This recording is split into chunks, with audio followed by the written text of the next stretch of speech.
בעצם אני קיבלתי פטור ממילואים בשנת 2009, בגלל גיל. וב-7 לאוקטובר, כמו שלהרבה אנשים במדינה, בער שקורה כאן משהו, מתרחש כאן משהו גדול למען עם ישראל, מדינת ישראל, ואני לא רואה סיטואציה שזה מתקיים בלעדיי. אנחנו מבינים שעם ישראל נכנס למצוקה ושכולנו צריכים להתאחד ולהתגבר על כל הקשיים. עושים מה שצריך, איפה שאפשר, עוזבים הכל ופשוט באים. ברגע שמגיעים ובאמת מתחילים לתפוס את המשימות ולבצע את הפעולות, אתה רואה מוחשית בעיניים מה אתה מונע, והנה הפלוגה שלנו מנעה 2 פיגועים בשבועיים האחרונים, זה מה שאנחנו יודעים בפועל, ולא נדבר על כל הפעולות שאנחנו עושים ואנחנו לא יודעים למה הם גרמו ומה הם מנעו. זה הכוח שנותן לנו פה להמשיך ולתת את ה-200% שלנו עם כל מה שהשארנו מאחורה.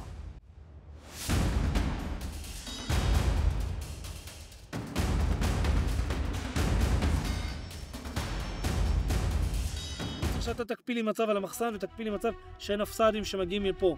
עכשיו גם אתה, שאתה מחפה לפה, ואביתר שמחפה לפה, יכול להיות פה ירי במרחב, ויכול להיות שהוא יירה חי לכיוון מפר סדר, ואתה תירה.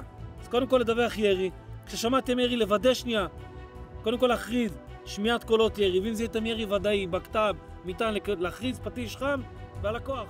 ולא אבותינו שתוליכנו לשלום, ותצילנו לשלום, ותדריכנו לשלום, ותסמיכנו לשלום, ותגיענו למחוז חפצנו לחיים ושמחה ושלום.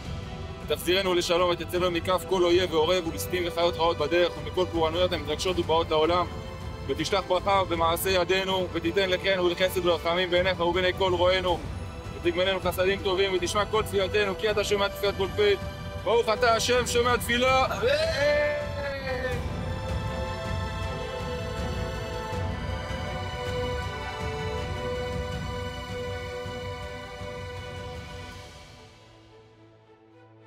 השארתי אישה בבית, 5 ילדים, הבן שלי שבוע שעבר התגייס, עבר גיבוש של סיירת חרוב, שכנים, חברים, משפחה מורחבת, הורים, עסק. השארתי את אשתי גיל הגיבורה, בהתמודדות לא פשוטה, ואת אורית, הקטנה, בת שנה. אישה בבית עם ילד, אישה בהיריון, חודש 9, אמורה ללדת כל רגע, אני באיקון פה עם הטלפון. אני חושב שהכוח שלנו, כל מי שנשוי פה, שיש לו חברה, הכוח זה מאנשים מאחורה, שמתחזקים את הבית, אם זה עסקים שיש פה חבר'ה שהשאירו עסקים לבד, והאישה באה ונותנת את ה-say שלה שם, למרות שהיא לא יודעת ומכירה את העסק, הכל כדי לקדם ושלא יקרוס פה דברים, זה הכוח שלנו.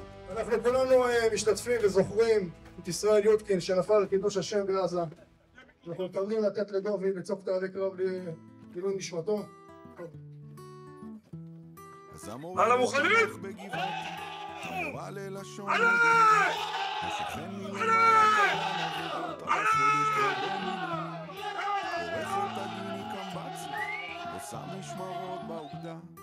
קודם כל שאני אראה את הבית, ואז אני אגיד לך מתי חוזרים לבית. כי בתור מ"מ אני לא רואה בית כמעט.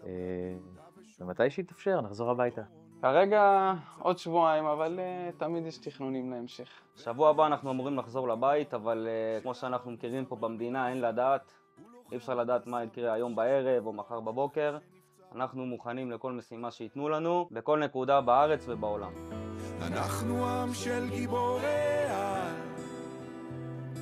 בכל אחד תמיד מסתתר חייל, מוכן להציל את העולם.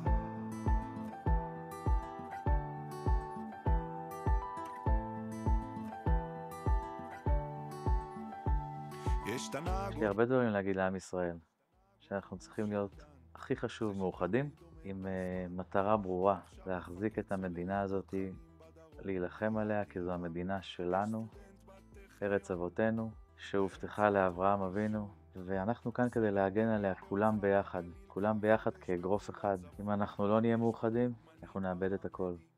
ברגע שנהיה אגרוף אחד, אנחנו נצליח.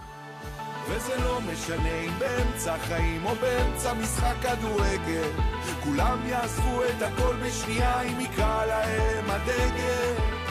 פה זה לא יקום מקביל, לא מציאות של מרוול, זה הסיפור שלנו, עם ישראל, זה הסיפור שלנו.